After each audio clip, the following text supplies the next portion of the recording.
Alleged theft. He stood up, apologizing to the dog's owner, who kindly smiled and offered his some tissues.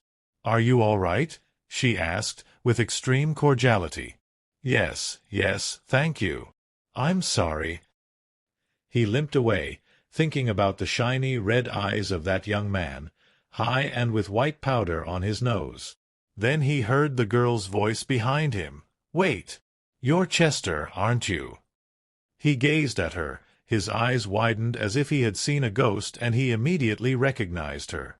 Embarrassed, he limped back to greet her with a kiss on the cheek. She was Ariel's sister, who he had last seen when she was little more than a child. She had changed so much. Once an overweight teenager, she had become a sexy, slender woman, and she stood in tight t-shirt and a skirt short enough to make him dizzy. As he moved to kiss her smooth, soft, lightly made-up cheeks, he was greeted by a fierce slap. "You vile swine. Ariel spent 3 years in therapy, thanks to you. 3 years she was filled with tranquilizers to get over you standing her up at the altar. Now you try to kiss me, hello. Bite me, you chimp." Chester tried to find a dignified way out of that embarrassing situation, while shrugging that little demon of a dog off his leg. She was right, after all. He was deeply in the wrong. In her eyes, he had been selfish and a coward. He stepped back with his eyes low, not wishing to look into her eyes whilst that horrible little dog gnawed at his shoes. He felt guilty and wrong. The girl called her beast back, and the little creature obediently went to stand guard by her feet, awaiting further orders, all the while showing its fiercely sharp teeth, as if ready to tear him apart for invading its territory and landing of his poo. Without looking her in the eye, Chester excused himself and turned to leave with his tail between his legs, but she immediately called him back. "Wait, dickhead. Ariel's just gone to the supermarket around the corner. She's taken 2 days off work to deal with your case, and she wants to talk to you." Chester swallowed several times, as he felt worse at the thought of Ariel helping him. He was well aware that he did not deserve her support, just as he did deserve that slap, which still stung his cheek. As it burned half of his face, he did not remember that spiteful little girl had such strong and heavy hands. The wait seemed interminable, as Emma glared at him without a blink, and he, with his head hung, kicked pebbles across the pavement. Then, like a celestial vision, Chester saw Ariel appear around the corner, speeding up her pace as soon as she saw him, causing the shopping bag to swing as she embraced him tightly. "At last. Where have you been?" she said. "I came to see you at the hospital last night, but when I asked of you I was told I couldn't see you. Luckily, an old friend helped me up to your room, but you were fast asleep. Come on, come up." Chester said nothing. Keeping his head low, he followed the women up the stairs. Emma, who was ahead, got to the apartment first and suddenly screamed, "We've been robbed!" Chester rushed past them and bravely declared, "Wait here, it could be dangerous." Then he pushed the door, which opened with a noisy scrape of the floor. He entered the flat, checking every room, every corner, under beds and inside wardrobes, even behind the curtains, to show he was being thorough. He then called out to the frightened women, "All is fine, there's nobody here. Perhaps I've scared him off and he left by the window, you see, it's open." With a serious look on his face, he looked out of the window, to the cornice and down to the ground. The sisters exclaimed at the same time, "Nothing has been taken." "Well, then there's no point in calling the police." "Just a call to the locksmith," said Chester, sounding calm, but anxious for their answer. "Yes, you're right. We don't want to attract too much attention to ourselves, while we go through this case with such a powerful multinational company." At Ariel's wise words, Chester turned towards the window to hide his face, as he took a deep sigh of relief. He had got away with it. Emma looked at him suspiciously. Ariel, on the other hand, sweetly invited him to sit down and offered him a drink, whilst she went into the kitchen to put the shopping away. She returned to open her dark leather briefcase on the table and took a large wad of documents for Chester to sign. She explained that, to avoid being indicted for fraud, His only option was to sue the firm and, once provided his alibis and that his signature on the Phantom Company's documents were forged, he would have come out of the court case with a clean record. Perfect, but forever on a diet, Emma went to make herself a light snack, leaving them alone. Seating next to Chester, Ariel closed her eyes and sighed deeply, took his hand in hers and squeezed it, her eyes filling with tears, which fell on the hand of the man she had wanted to share her life with. He had been the man she wanted to love, spoil, cuddle and find in her bed every morning. It became very clear to him that his place in her heart had never gone or been filled by another man. In fact, all those years away from him, she had never allowed herself to let another man in, after having had her heart broken and humiliated. Left waiting at the altar, she had blamed herself for not having loved him enough or perhaps in the right way. She had blamed her simple, almost childish nature, her choice of romantic walks in favor of nightclubs, her simple style, instead of designer clothes and high heels. But at that moment, she was able to prove to him that he could count on her, that she would be there in his hour of need. The only sound in the room came from their breaths. A pleasant silence reigned around them, rich with feeling and mutual understanding, as they both remembered old times, but were harshly brought back to reality by the sound of Emma in the next room, crunching on raw carrots and celery like a starved wild boar. In that moment, Chester realized that he had made the biggest mistake of his life, not to have had the courage to hold on to her. He had been an idiot, even though he did appreciate her simplicity and ability to fight through every situation, regardless of what other people thought. He had always been aware of her strong character, of her high sense of responsibility, and, most of all, he had known how much that sweet woman had loved him. Emma walked in, noisily sitting between them, gnawing away at a ripe tomato, and, with tomato juice on the sides of her mouth, she said, "Enough, you've had your chance. Besides, the jerk is already married." Chester drew back his hand in shame. Emma was right. Although he had already decided to divorce Diana, after she had treated him in that manner, hurt and not allowed to explain himself. With that thought in mind, he involuntarily asked, "Do you know a good lawyer?" Emma turned to Ariel. "You see, he's totally nuts. Let him rot in jail, it'll do him good." But her sister knew better, and, in her wisdom, she understood what he meant. "Of course," she said. "Let me introduce you," and she took his hand again. They both loved each other more than ever, and, just like when they were young, their love wonderfully joined them into one soul, creating around them a magical atmosphere of peace and understanding. They had little time and a lot of work to do, so they got on with the paperwork, discussing what forms and proof needed to be taken into court. Realizing that the sole interruption was caused by Emma, crunching through crackers at the speed and volume of a tractor, Chester looked at her as said, "Think you might chew with your mouth shut." With a lower and calmer tone, she answered, "You know, you're going bald.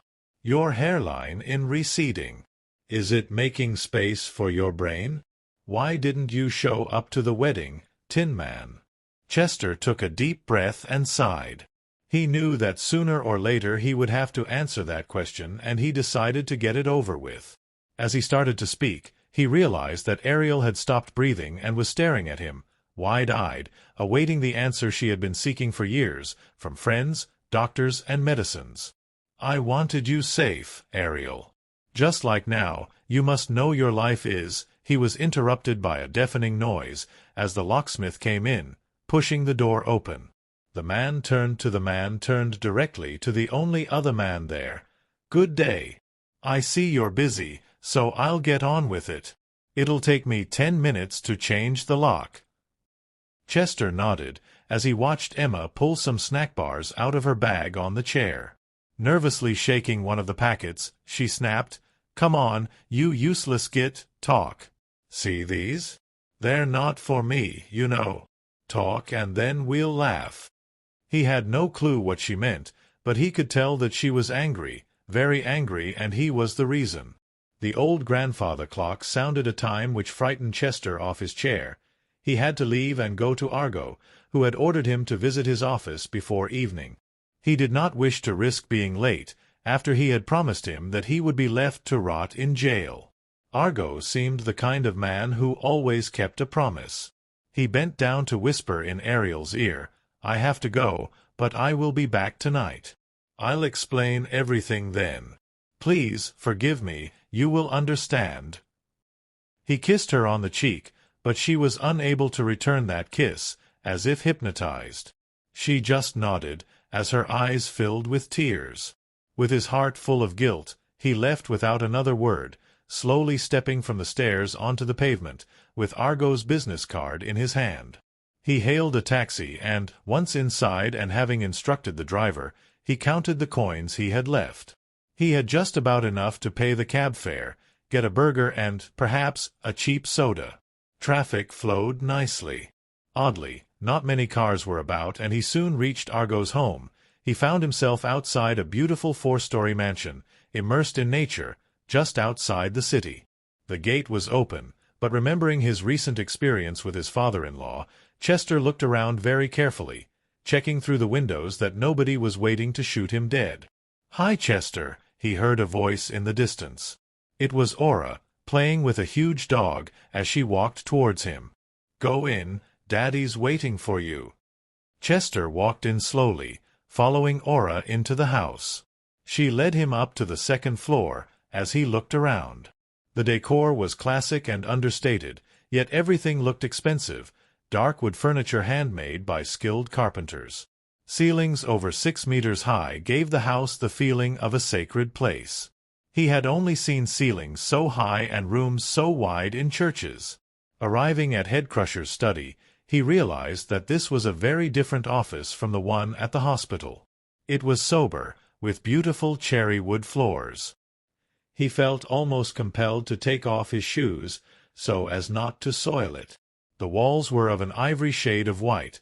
They had a calming effect and contrasted with the huge wooden library, which covered one of the walls all the way to the ceiling, provided with a ladder. In the center of the room was a rectangular table with 12 glass chairs around it. More than a study, the place looked like a yacht.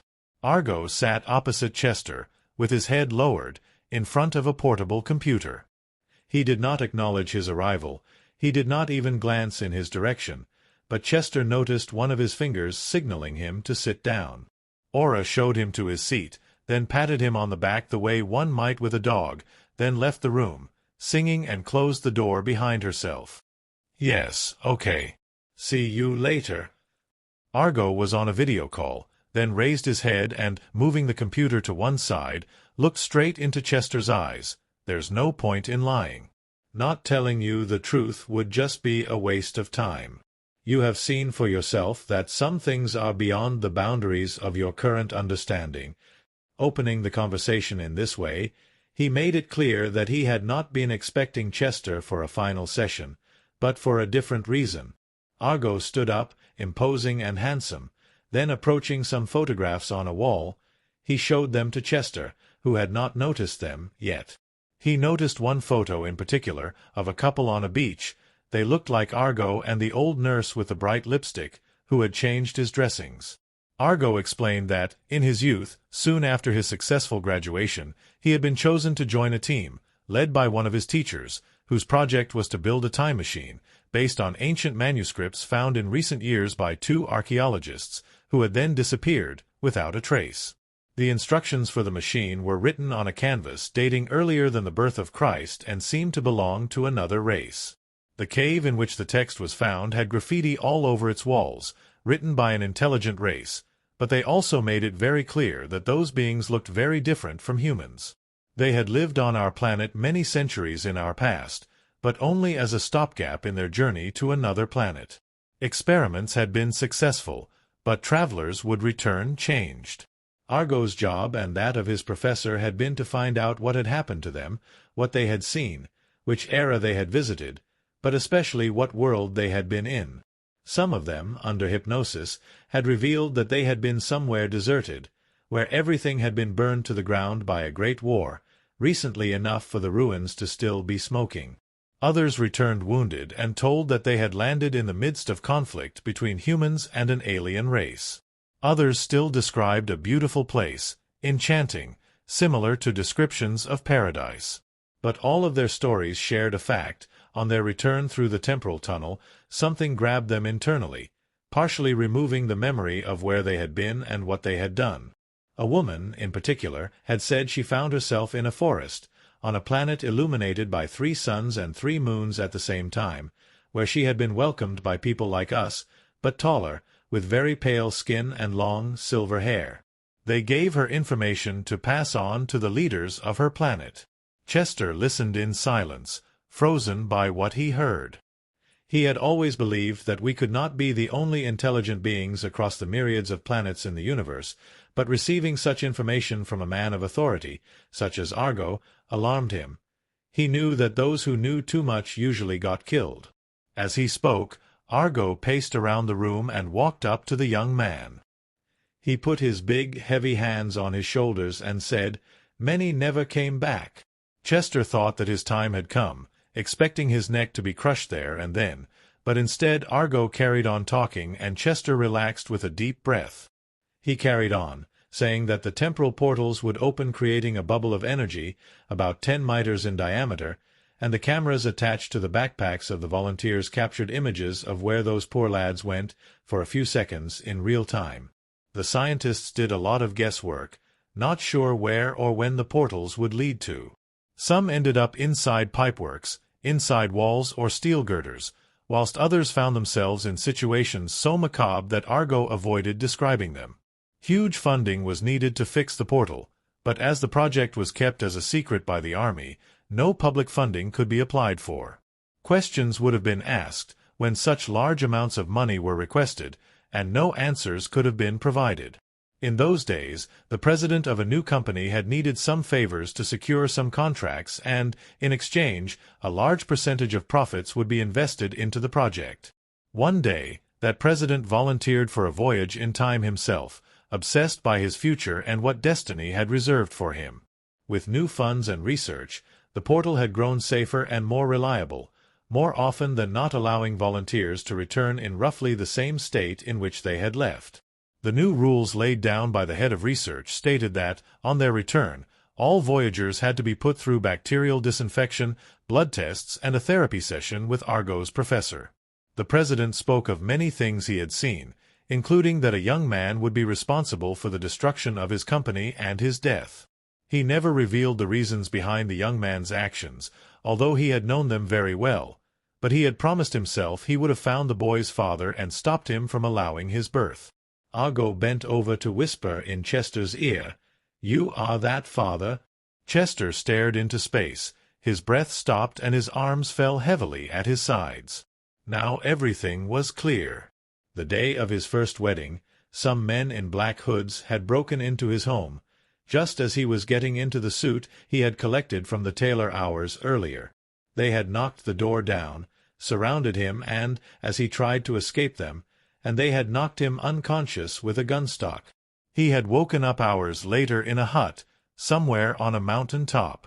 Or at least that was his assumption, as all he could see were wooden walls and, through the open window, snow as far as the view went.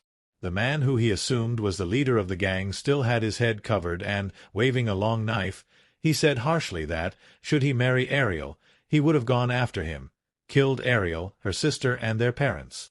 They then forced Chester's mouth open with a metal implement, forcing him to drink a glass of an orange fluid, under the threat of a gun pointed on the tip of his nose. The very bitter drink hid a powerful anesthetic, because the next thing he knew was that he woke up the following morning, sat in the passenger seat of his own car, parked behind a thick hedge next to a country lane, in another state. Having abandoned Ariel at the altar created in his heart such a heavy sense of guilt that he never looked for her again, not least because she would never have believed what had happened to him, the kidnapping, the threats to her parents and to her little sister, who was so close to him. Still with his hands on the shoulders of his patient, Argo said, "You know, I took care of her. She never blamed you, and she has never forgotten you."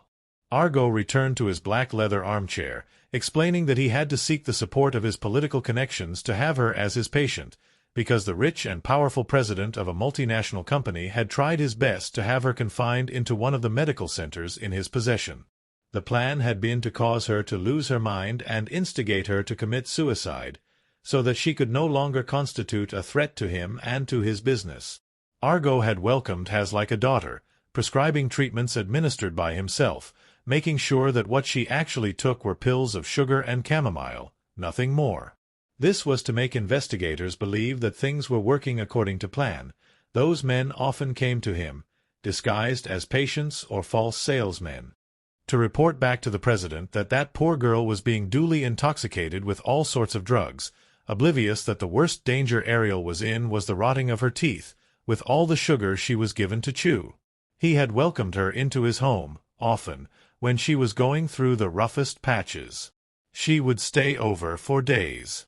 She had become inseparable friends with Aura. They had studied together in her room for years, one deep in law books, the other studying medicine.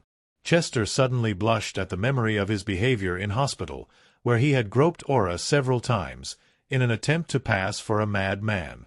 Suddenly certain that Aura had shared that information with Ariel, he coughed with embarrassment. He had been so stupid, and he murmured, "How is it that I always manage to do the wrong thing at the wrong time?" Argo was distracted, looking out of the window. Chester thought that perhaps no one had told him about the groping, so he let that thought go and focused on the matter that someone had decided his future for him, made plans across a table. This depressed him, at first, then it made him very angry. He asked himself who that bloody president could have been. How he wished to kick the crap out of him. Argo went to the computer, pressed a few buttons and then turned the screen for Chester to see. "This is your executioner."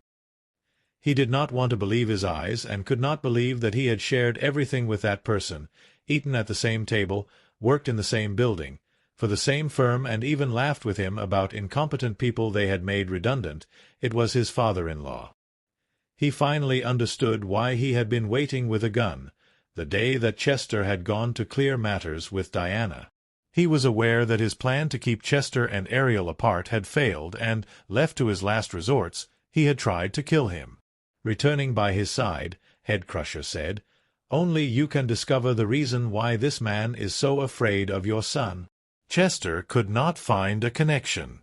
He knew that the old man was in possession of some important codes, but what did his son have to do with it?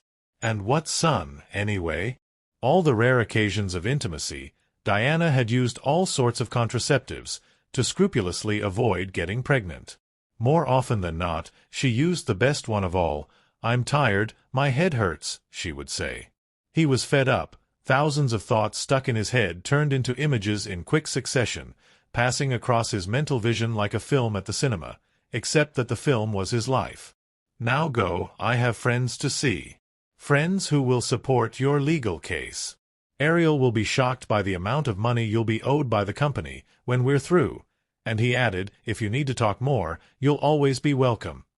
But Chester's only need at that moment was to be certain that Diana had not been aware of her father's plans. The two men shook hands. Then he left Argo's study. Aura had been waiting behind the door, ready to take him to the gate, but before she said goodbye, Aura told him about the pain Ariel had endured, the nightmares, depression, and panic attacks. She never stopped loving him, and, if he felt the same, he was still in with a chance to win her back. Whilst they were out in the garden, Argo came out onto the porch and whistled to attract their attention, then said, "Darling, give him the keys to the devil." Aura smiled and, smiling at Chester, said, "Let's go into the garage." He followed her up to the great garage door, which was already open, allowing him to see what marvel awaited him. He wondered which vehicle he had referred to as the devil, as the garage was full of beautiful specimens. A Land Rover of exorbitant power, high suspension, and gigantic tires, looked ready to dive into a swamp, a two-seater, convertible Spider, a sport coupe with a racing engine, so rare that he had only seen it in print before, it was so expensive and hard to get, a car that was obviously armored, and, by the wall, there was a two-wheel, a beautiful, aggressive motorbike, long, low, a jewel of Italian mechanics, red as fire, with a rear tire so wide and unusual for a bike that it must have been unique of its kind. It was breathtaking. Chester so hoped that was the devil they were looking for, and, in fact, Aura said, "There it is. Do be careful, this one really is a devil." They got closer. Chester thought the keys would be in the ignition, so he looked around for it, but to no avail.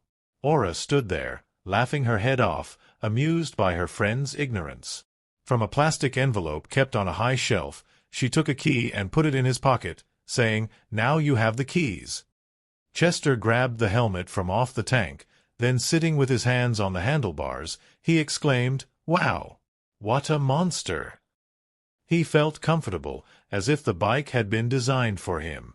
It made him feel strong and powerful, macho, like a centaur, a free spirit. Motorbikes were the perfect embodiment of his philosophy of life, to be free. Chester was in a good mood again. The smile on his face proved it, and he felt full of life. "Still, I have no idea how to turn this thing on," he said joyfully, with a satanic giggle. Aura stretched out to press a button with her hand. The strong heart of the metal beast started with 2 strong beats, then built up a steady rhythm, fast and powerful. Chester pumped the gas, causing the exhaust pipe in carbon fiber below the beast to release the most tremendous and melodious symphony, like nothing he had ever heard before. The engine sounded like the arrival of a thunderstorm. At the second turn of the accelerator, the hair on Chester's arm stiffened with delight and the windows of the garage vibrated like crystal glasses during an earthquake, but in that case it was a mechanical quake, created by the genius of mankind. He put the helmet on, which was light and comfortable, and he felt like a gladiator, ready for battle. He fastened it carefully. The lights were already on, so he got into gear and set off. Moving slowly, with the engine beating joyfully beneath him, he rode down to the gate. He turned to nod his goodbye to Aura, then looked left and right to check the road was clear. He set off slowly, with his right foot hanging, then rested it in place, to set off like a missile into the horizon, leaving behind just a cloud of dust. Raising her hands to cover her eyes, Aura exclaimed, "Good heavens! Ariel was right, he is mad." Whilst he enjoyed the ride of that magnificent and powerful two-wheeler, he decided to find Diana. At that hour, she would have surely been at the gym. When he got there, he saw her car outside, so he slowed down to a halt and rested the devil onto its easel for support. He reckoned that going in to look for her might be a bad idea, as she would have screamed and somebody would have certainly called the police. So he decided to wait. He took off his helmet and rested it onto the shiny tank. He thought about the son he could have had. But something did not add up, because Emma had shaken packets of snacks for kids and, in particular, she had had a threatening tone to her voice. Perhaps Ariel was with another man and had found the right person for her and had a son. No, that couldn't be, he thought out loud. His mind traveled beyond the limits of rationality, and he remembered the night before his stag do, which some friends had arranged to be held in a strip club. He had come home to find Ariel. She had cancelled plans for her hen do, in order to finish work on the veil of her wedding dress. He could not remember every detail, but perhaps something had happened that night. Perhaps they had conceived a child. There was a child, and he was the father. Oblivious of his presence, Diana walked to her car, elegant, in a tight dress and high stilettos, as ever. He circled her and was suddenly in front of her, asking quietly, "Why does your father want me dead?" And her response came like a knife, as with a maleficent sneer she said, "For the very same reason I want you gone. You are useless. Being with you is no use to me now. Go back to that squalid life of yours. If you had never been born, nobody would have noticed, and my life would have been a grand sight better." He was speechless, his eyes welled up and he froze. He could not move a muscle. Those words had pierced his soul like a burning knife. And that woman, she just huffed and carried on. "Yes, I knew everything. I was forced to put up with you." Chester was paralyzed, unable to defend himself, not only because under shock, but someone had grabbed him from behind. He turned abruptly and was faced by a bodyguard, a new guy he did not recognize, but he was certain that he was up to no good. Although those harsh words had drained him, he managed to shrug him off and slip back onto the motorbike, dropping the helmet on the ground. He started the engine and set off fast, almost skidding, and stopped only 100 meters ahead. Diana had got into her car, and the bodyguard was pulling something out of his jacket, which could be a gun and, based on previous experience, the bullets would not have been intimidating, but definitely aimed to kill him. This time he set off calmly and turned the first corner, away from that scene. He was shattered. His marriage had been a farce. Diana had always pretended. Nothing had been real. Yet, she had been the one to seek him out, days after his kidnapping and those threats. She had been sweet, kind, open to him. She had offered him money and support. Chester had slowly started to love her. Even though Ariel was constantly in his mind, he had actually loved Diana, but she had not felt the same. She had seduced under false pretenses, got him to marry her, with the specific plan not to have any children. A perfect plan, including his managing position within her father's company. That desk had not been his achievement of his skills and hard work, but a trick to keep him under surveillance. Very slowly, he rode towards the suburbs, towards the edge of town, in need of silence and to be alone, to digest and accept Diana's words. Within so little time his world had collapsed around him. He had been certain of some things, which he had worked hard for. He had made sacrifices, or so he had thought, up to that moment. He had had a job, financial comfort.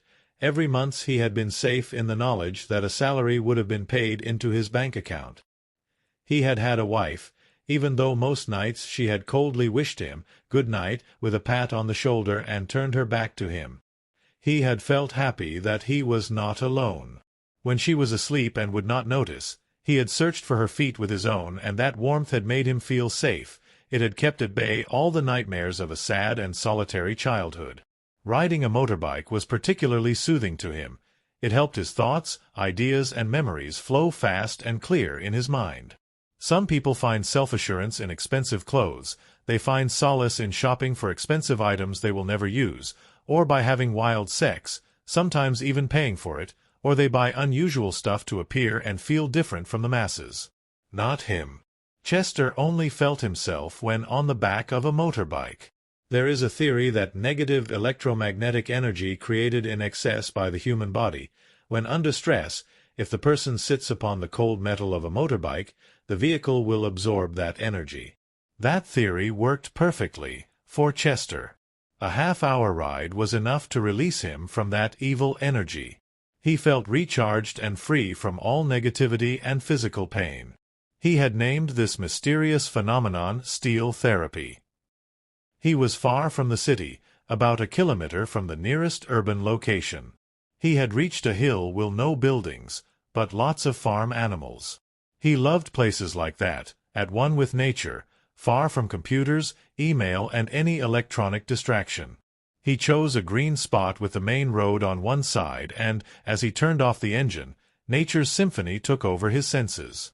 It was a tranquil, quiet spot, ideal for him to meditate upon what needed to be done. He got off the bike slowly, stepping gently on the fresh, flourishing blades of grass, which expanded across most of the view, a pace rich in vegetation, with rich, uncontaminated soil.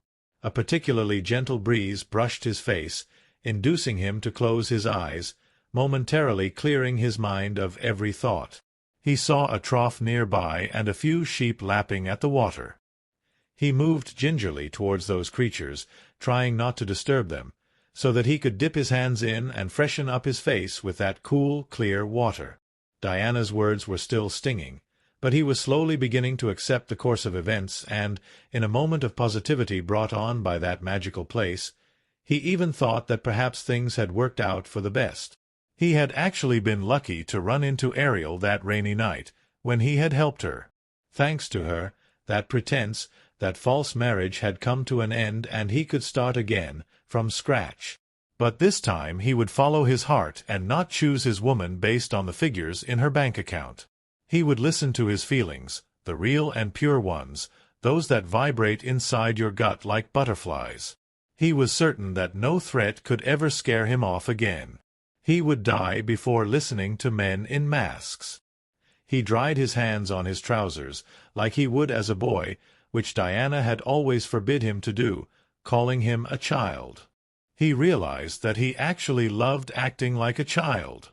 He noticed that the ring changed color when in the water. From silver, it had turned black, the same shade as the bike's exhausts. He had almost forgotten he was wearing that thing and lifted his sleeve to study the cuff closely. How did he get it on me, he wondered, as it seemed to have no fastenings, no openings. It seemed built directly onto his wrist, tight, but oddly comfortable and very light. Reflecting on the fact that it had blown Ariel's door open, he considered that its great and obscure powers could be controlled through thought. Perhaps they key to how it worked laid in the moods and feelings of its wearer. He decided to try. He stepped away from the trough, raised his arm and pointed to a fence made of tree trunks, then focused on the image of it being hit by a ray of energy from the ring. He imagined the scene, clear in his mind, but the ring showed no response. Then, involuntarily, a thought entered his mind, quick and violent like a bolt of lightning. It was the desire to go back in time and marry Ariel, to show up at the church. His anger took over, at the thought of that arrogant and evil old man, who had stopped him and made it impossible for him to crown his dream. Instantly, Chester was enveloped in a blue ball of light. It was surrounded by bolts of lightning which sparked and joined like a net all over its surface. He was frightened to death and lowered his arm, but the sphere followed his movement, digging deeper into the ground. He panicked. He did not know what to do. He had made a stupid mistake in wanting to use that thing. He was killing himself, to what would be Diana's greatest delight. Suddenly, the sphere melted away, in the blink of an eye, leaving a circular hole in the ground, about 2 meters in depth. He could not believe what he had done, what extraordinary capacity was within that cuff. It was nothing less than a weapon, and as such, it had to be used responsibly and with care. The sheep who had previously ran away in fear were now curiously approaching the large hole and approaching the man, who was still standing in the middle. Incredulous, they seemed to say, "What on earth did you do?" "Bah, A. Triple A," Chester answered. "Well, what do you want from me? I made a mistake. So what?" Only at the end of that clever speech did he realize that he was taking it out on a flock of ruminant sheep, and conceded that, perhaps, he was a little bit tired and stressed. He climbed out of the hole and made his way through the animals, with in mind the sole thought to go back to Ariel and hold her tight in his arms. After all, she was his soul mate. He climbed onto his metal stallion and slowly, quietly, as not to disturb the peace any further, he left to return to the city. He wanted to talk to Ariel, ask her if that child who Emma had alluded to was hers, if he was really the father, and, most of all, why he had never been told of his existence. But first, he needed to see Mario. He might have important information on how to get the codes. He knew that once he had the codes, Cart would come back to see him, and he could have told him more about his future.